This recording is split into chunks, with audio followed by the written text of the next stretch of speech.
नमस्कार, मेरा नाम प्रशांत है और आप देखना शुरू कर चुके हैं डेली लाइन का इवनिंग न्यूज फाइल बुलेटिन। इस बुलेटिन में हम आपको बताएंगे पीएम मोदी से जुड़ी एक बड़ी खबर के बारे में, साथ ही बताएंगे माफिया मुख्तार अंसारी से जुड़े एक बड़े अपडेट के बारे में। इसके अलावा जानेंगे ममता बनर्जी के भाई ने कौन सा बड़ा ऐलान कर दिया है। लेकिन उससे पहले एक नजर डालते हैं आज दिन भर की बड़ी खबरों पर।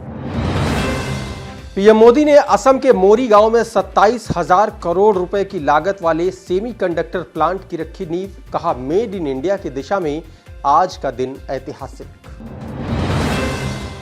फर्जी शस्त्र लाइसेंस मामले में माफिया मुख्तार अंसारी को लगा करारा झटका, अदालत ने सुनाई उम्र कैद की सजा। पश्चिम बंगाल की सीएम ममता बनर्जी के भाई का बड़ा ऐलान। कहा, टीएमसी कैंडिडेट के खिलाफ ही लड़ूंगा चुनाव, मेरा ममता बनर्जी से कोई संबंध नहीं। लोकसभा चुनाव से पहले यूपी में कांग्रेस को करारा झटका। कानपुर से कांग्रेस का चर्चित चेहरा अजय कपूर भाजपा में शामिल। और भोजपुरी स्टार पवन सिंह का बड़ा यू टर्न। कहा, लोकसभा चुनाव जरूर लड़ूंगा, बीजेपी के ही टिकट पर चुनाव लड़ने की चर्चा।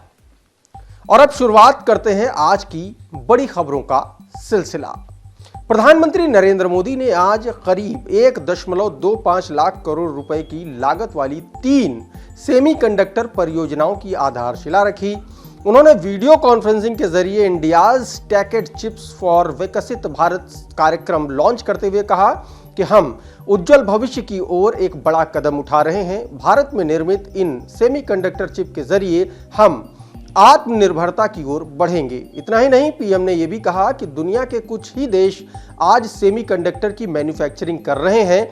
कोरोना ने हमें यह सबक दिया कि दुनिया को एक भरोसेमंद और लचीले सपोर्ट सप्लाई सिस्टम की जरूरत है। भारत इसमें बड़ी भूमिका निभाने के लिए तैयार है। आने वाले समय में हम सेमीकंडक्टर से जुड़े प्रोजेक्ट्स का कमर्शियल प्रोडक्शन करेंगे। वो दिन दूर नहीं जब भारत इस क्षेत्र में भी ग्लोबल पावर बनेगा। आखिर में उन्होंने कहा कि भारत अब दुनिया में मोबाइल फोन बनाने वाला दूसरा सबसे बड़ा देश है। पहले की सरकारों ने सत्ता में रहते हुए हजारों करोड़ के घोटालों को जरूर किया, लेकिन सेमीकंडक्टर बनाने में हजारों करोड़ का निवेश नहीं कर पाए।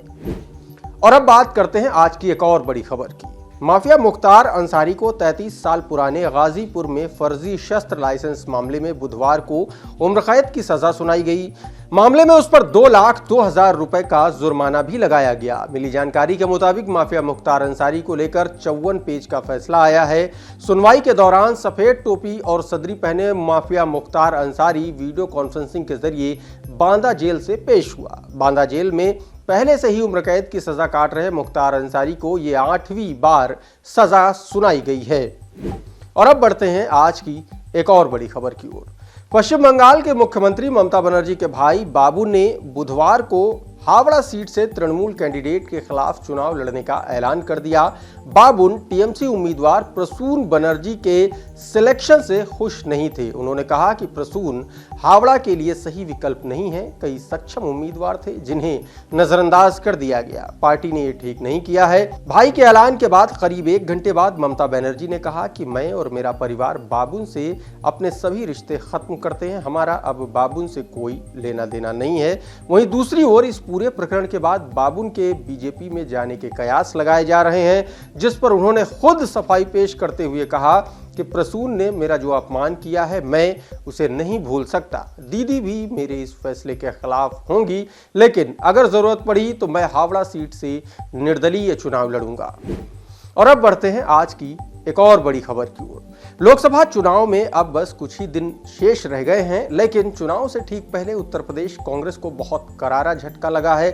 कानपुर से कांग्रेस का जाना माना चेहरा रहे अजय कपूर ने कांग्रेस छोड़ बीजेपी का दामन थाम लिया।